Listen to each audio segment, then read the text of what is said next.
के पद वंदन किए भागवत महापुराण की जय। 5वां अध्याय धुंधकारी को प्रेत योनि की प्राप्ति और उससे उद्धार। सूत जी कहते हैं, सौनक जी, पिताजी के वन चले जाने पर एक दिन धुंधकारी ने अपनी माता को बहुत पीटा और कहा, बता धन कहाँ रखा है, नहीं तो अभी तेरी जलती लकड़ी से खबर लूंगा। उसकी इस धमकी से डरकर और पुत्र के उपद्रवों से दुखी होकर वह रात्रि के समय कुएं में जा गिरी और इसी से उसकी मृत्यु हो गई। योगनिष्ठ गोकर्ण जी तीर्थ यात्रा के लिए निकल गए। उन्हें इस घटना से कोई सुख या दुख नहीं होता था, क्योंकि उसका ना कोई मित्र था ना कोई शत्रु। धुंधकारी 5 वैश्यों के साथ घर में रहने लगा। उनके लिए भोग सामग्री जुटाने की चिंता से उसकी बुद्धि नष्ट कर दी और वह नाना प्रकार के अत्यंत क्रूर कर्म करने लगा। एक दिन उन उल्टाओं ने उसे बहुत से गहने मांगे। वह तो काम से अंधा हो रहा था, मौत भी उसे कभी याद नहीं आती। बस उन्हें जुटाने के लिए वह घर से निकल पड़ा। वह जहाँ से तहाँ बहुत सा धन चुरा कर घर लौट आया तथा उन्हें कुछ सुंदर वस्त्र और आभूषण लाकर दिए। चोरी का बहुत माल देखकर रात्रि के समय स्त्रियों ने विचार किया कि ये नित्य ही चोरी करता है, इसलिए इसे किसी दिन अवश्य राजा पकड़ लेगा। राजा यह सारा धन छीनकर उसे निश्चय प्राण दंड देगा। जब एक दिन इसे मरना ही है, तब हमें धन की रक्षा के लिए गुप्त रूप से इसको क्यों न मार डाले। मारकर हम इसका माल मत्ता लेकर जहाँ कहीं चली जाएंगी, ऐसा निश्चय कर उन्होंने सोए हुए धुंधकारी को रस्सियों से कस दिया और उसके गले में फांसी लगाकर उसे मारने का प्रयत्न किया। इससे जब जल्दी न मरा तो उन्हें चिंता हुई। तब उन्होंने उसके मुख पर बहुत से दैत्य अंगारे डाले। इससे वह अग्नि की लपटों से बहुत झटपटा कर मर गया।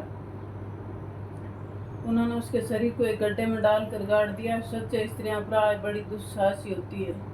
उनके इस कृत्य का किसी को भी पता न चला। लोगों के पूछने पर कह देती कि हमारे प्रियतम पैसे के लोभ से अब की बार कहीं दूर चले गए, इसी वर्ष के अंदर लौट आएंगे। बुद्धिमान पुरुष को दुष्टा स्त्रियों का कभी विश्वास नहीं करना चाहिए।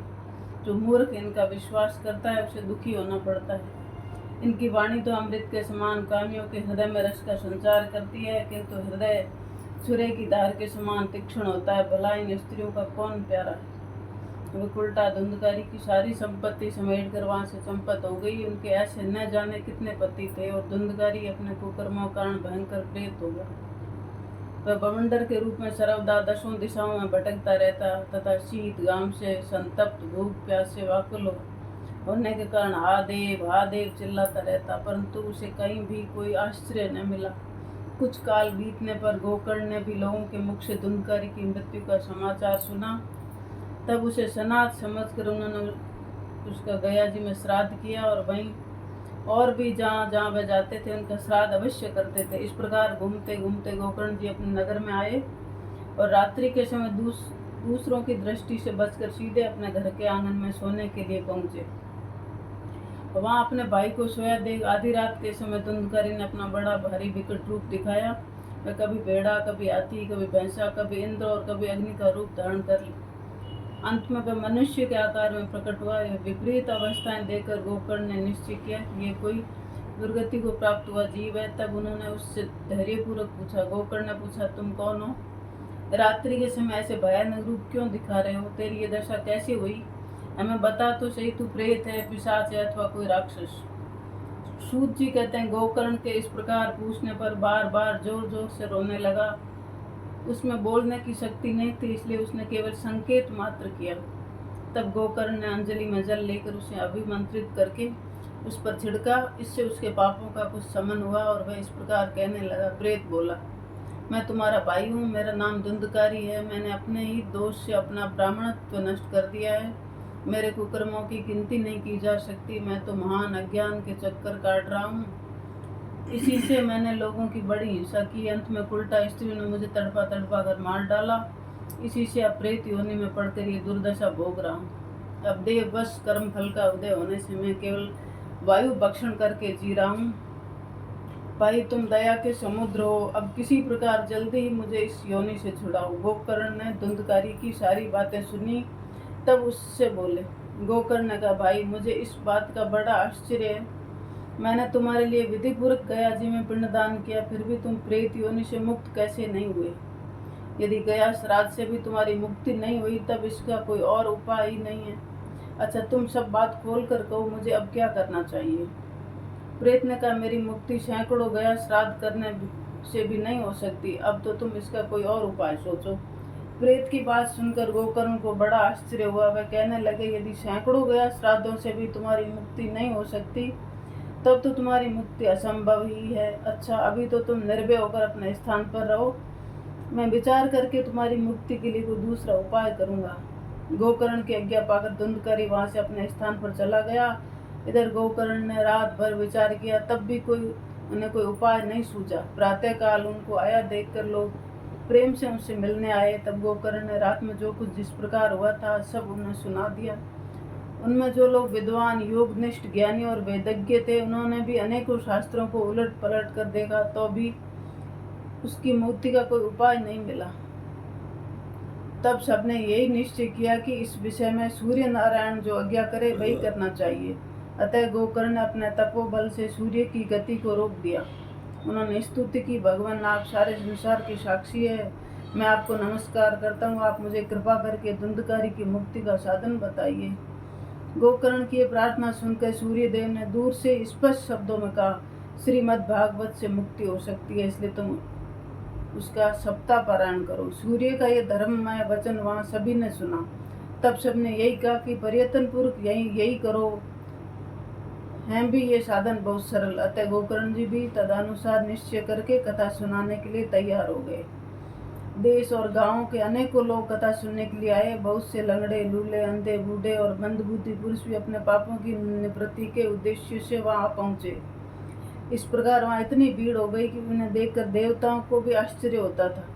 जब गोकर्ण जी व्यास गद्दी पर बैठकर कथा कहने लगे, तब प्रेत भी वहां पहुंचा और इधर उधर बैठने के लिए स्थान ढूंढने लगा। इतने में उसकी दृष्टि एक सीधे रखे हुए 7 गांठ के बांस पर पड़ी। उसी के नीचे के छिद्र में घुसकर वह कथा सुनने के लिए बैठ गया। वायु रूप होने कारण वह बाहर कहीं बैठ नहीं सकता था, इसलिए बांस में घुस गया। गोकर्ण जी ने एक वैष्णव ब्राह्मण को मुख्य श्रोता बनाया। प्रथम स्कंद से ही स्पष्ट स्वर में कथा सुनानी आरंभ कर दी। सायंकाल में जब कथा को विश्राम किया गया, तब एक बड़ी विचित्र बात हुई। वहां सभासदों के देखते देखते बांस की गांठ तड़-तड़ शब्द करती हुई फट गई। इसी प्रकार दूसरे दिन सायंकाल में दूसरी गांठ फटी और तीसरे दिन उसी समय तीसरी। इस प्रकार 7 दिनों में 7 गांठों को फोड़कर धुंधकारी 12 स्कंदों के सुनने पवित्र होकर प्रेत योनि से मुक्त हो गया और दिव्य रूप धारण करके सबके सामने प्रकट हुआ। उसका मेघ के समान श्याम शरीर पीताम्बर और तुलसी की माला से सुशोभित था तथा सिर पर मनोहर मुकुट और कानों में कमनीय कुंडल झिलमिला रहे थे। उसने तुरंत अपने भाई गोकर्ण को प्रणाम करके कहा, भाई, तुमने कृपा करके मुझे प्रेत योनि की यातनाओं से मुक्त कर दिया। ये प्रेत पीड़ा का नाश करने वाली श्रीमद् भागवत की कथा धन्य है तथा श्री कृष्णचंद्र के धाम की प्राप्ति कराने वाला इसका सप्ताह पारायण भी धन्य है। जब सप्ताह श्रवण का योग लगता है तब सब पाप थर्रा उठते हैं। अब यह भागवत की कथा जल्दी ही हमारा अंत कर देगी। जिस प्रकार आग गीली, सूखी, छोटी बड़ी सब तरह की लकड़ियों को जला डालती है, उसी प्रकार ये सप्ताह श्रवण मन, वचन और कर्म द्वारा किए हुए नए, पुराने, छोटे बड़े सभी प्रकार के पापों को भस्म कर देती है। विद्वानों ने देवताओं की सभा में कहा है कि जो लोग इस भारतवर्ष में श्रीमद् भागवत कथा की नहीं सुनते, उनका जन्म वृथा ही है। भला मोह पूर्वक लालन पालन करके यदि इस अनित्य शरीर को अष्टपुष्ट और बलवान बना भी लिया, तो भी मद् भागवत की कथा सुने बिना इससे क्या लाभ। अस्थियां इस शरीर के आधार स्तंभ है। नस नाड़ी रूप रस्सियों से ये बंधा हुआ है। ऊपर से इस पर मांस और रक्त थोप कर इसे चर्म से मढ़ दिया गया है। इससे प्रत्येक अंग में दुर्गंध आती है, क्योंकि है तो ये मलमूत्र का भांडी। वृद्धावस्था और शोक के कारण ये परिणाम में दुखमय ही है, रोगों का भी घर ही ठहरा। ये निरंतर किसी न किसी कामनाओं से पीड़ित रहता है, कभी इसकी तृप्ति नहीं होती। इसे धारण किए रहना भी एक भार ही है। इसके रोम रोम में दोष भरे हुए हैं और नष्ट होने से इसे क्षण भी नहीं लगता। अंत में यदि इसे गाड़ दिया जाता है तो इसे कीड़े बन जाते हैं, कोई पशु खा जाता तो विष्टा हो जाता है और अग्नि में जला दिया जाता है तो भस्म की ढेरी हो जाती है।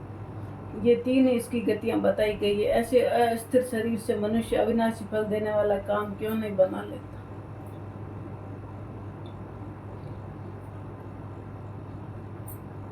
जो अन्न प्रातःकाल पकाया जाता है वह सायंकाल तक बिगड़ जाता है, फिर उसी के रस से पुष्ट हुए शरीर की नित्यता कैसी। इस लोक में सप्ताह श्रवण करने से भगवान की शीघ्र प्राप्ति हो सकती है। अतः सब प्रकार के रोगों की निवृत्ति के लिए एकमात्र यही साधन है। जो लोग भागवत की कथा से वंचित है वे तो जल में बुदबुदे और जीवों में मच्छरों के समान केवल मरने के लिए पैदा हुए हैं। भला जिसके प्रभाव से जड़ और सूखे हुए बांस की गांठें पड़ सकती है, भागवत कथा का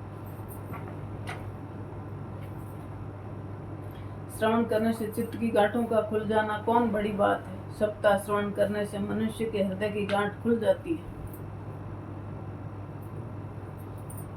उसके समस्त संशय छिन्न भिन्न हो जाते हैं और सारे कर्म क्षीण हो जाते हैं। ये भागवत कथा रूप तीर्थ संसार के कीचड़ को धोने से बड़ा ही पट्टू है। विद्वानों का कथन है कि जब हृदय में स्थिर हो जाता है तब मनुष्य की मुक्ति निश्चय ही समझनी चाहिए।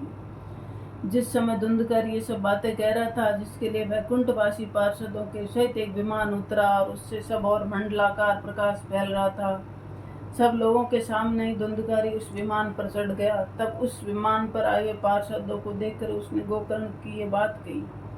गोकर्ण ने पूछा, भगवान के प्रिय पार्षदों, यहाँ तो हमारे अनेकों शुद्ध हृदय श्रोतागण हैं, उन सबके लिए आप लोग एक साथ बहुत से विमान क्यों नहीं लाए? हम देखते हैं कि यहाँ सभी ने समान रूप से कथा सुनी है, फिर फल में इस प्रकार का भेद क्यों हुआ, बताइए। भगवान के सेवकों ने कहा, हे महानद, इस फल भेद का कारण इनके श्रवण का भेद ही है। ये ठीक है कि श्रवण तो सबने समान रूप से किया, किंतु इसके जैसा मनन नहीं किया। इसी से एक साथ भजन करने पर भी उसके फल में भेद रहा। इस प्रेत ने 7 दिनों तक निराहार रहकर श्रवण किया था सुने हुए विषय का स्थिर चित्त से खूब मनन निध्यासन भी करता रहता था। जो ज्ञान दृढ़ नहीं होता वह व्यर्थ हो जाता है। इसी प्रकार ध्यान न देने से, श्रवण का संदेह से, मंत्र का और चित्त से इधर उधर भटकने के रहने से जब का कोई भी फल नहीं मिलता। वैष्णवहीन देश, अपात्र को कराया हुआ श्राद्ध का भोजन, अयोचित को दिया हुआ दान, आचारहीन कुल, इन सब का नाश हो ही जाता है। गुरु वचनों में विश्वास, दीनता का भाव, मन में दोषों पर विजय और कथा में चित्त की एकाग्रता इत्यादि नियमों का यदि पालन किया जाए तो श्रवण का यथार्थ फल मिलता है। यदि श्रोता फिर से मद भागवत की कथा सुने तो निश्चय ही सबको वैकुंठ की प्राप्ति होगी। और गोकर्ण जी, आपको तो भगवान स्वयं आकर गोलोक धाम ले जाएंगे। यूं कहकर वह सब पार्षद हरि कीर्तन करते हुए वैकुंठ लोक चले गए। श्रावण मास में गोकर्ण जी ने फिर उसी प्रकार सप्ताह से कथा कही और उन श्रोताओं ने उसे फिर सुना। नारद जी, इस कथा की समाप्ति पर जो कुछ हुआ वह सुनिए। वहाँ भक्तों ने भरे हुए विमानों के साथ भगवान प्रकट हुए। सब ओर से खूब जय जयकार और नमस्कार की ध्वनियां होने लगी। भगवान स्वयं हर्षित होकर अपने 5 जन्य शंख की ध्वनि करने लगे। उन्होंने गोकर्ण को हृदय से लगाकर अपने ही सम्मान बना दिया। उन्होंने क्षण भर में ही अन्य सब श्रोताओं को भी मेघ के समान श्याम वर्ण रेशमी पीताम्बरधारी तथा किरीट और कुंडलादि से विशोभित कर दिया। उस गांव में कुत्ते और चांडाल पर्यंत जितने भी जीव थे सब सभी गोकर्ण जी की कृपा से विमानों पर चढ़ गए तथा जहाँ योगी जन जाते हैं उस भगवत धाम में भेज दिए गए। इस प्रकार भक्तवत्सल भगवान श्री कृष्ण कथा श्रवण से प्रसन्न होकर गोकर्ण जी को साथ लेकर अपने ग्वाल बालों के साथ प्रिय गोलोक धाम चले गए। पूर्व काल में जैसे अयोध्यावासी भगवान श्री राम के साथ साकेत धाम सिधार गए थे, उसी प्रकार भगवान श्री कृष्ण उन सबको योगी दुर्लभ गोलोक धाम ले गए, जिस लोक में सूर्य चंद्रमा सिद्धों की भी कभी गति नहीं हो सकती। उसमें वे मद भागवत श्रवण करने से चले गए। नारद जी, सप्ताह यज्ञ के द्वारा कथा श्रवण करने से जैसा उज्ज्वल फल संचित होता है उसके विषय में हम आपसे क्या कहें। अजी, जिन्होंने अपने करण पुट से गोकर्ण जी की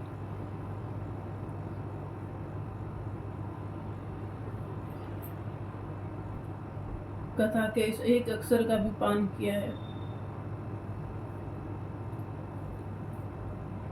वे फिर माता के गर्भ में कभी नहीं आते। जिस गति को लोग वायु जल या पत्ते खाकर